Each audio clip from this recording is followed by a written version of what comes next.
Chris, if I could come down this end again and impose on you to tell us if there was one thing that you would change about the current adjudication system that would be for the good of the industry in Queensland.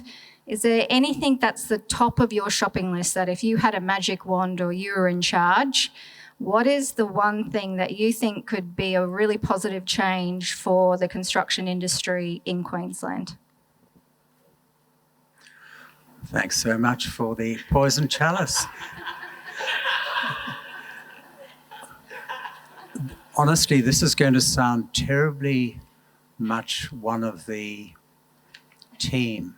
I would think people should be able to select their own adjudicator, which is rather like in arbitration. Just to illustrate that, in my own practice, I say they talk about adjudication, I'd say, be very careful. It's just a cash flow mechanism and it could bounce you around for a long time. Think about arbitration, think about court. So that would be my view. That would do perhaps two things. Pick up Warren's point about the lack of quality of some of the decisions. If you appoint the adjudicator, you know roughly where their capabilities lie. Of course, that cuts across Chesty's agenda of having government appoint them, but it would be, I think, quite simple.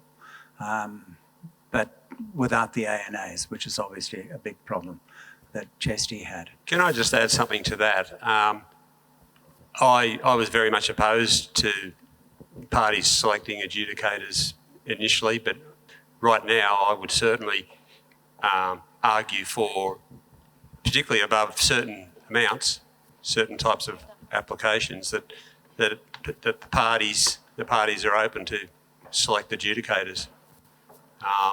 And I think it would certainly result in better decisions coming through that. And it would also,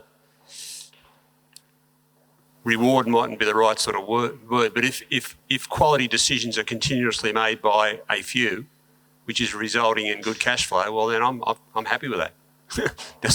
as long as the system is working. And I'd probably go a little bit further than Chris.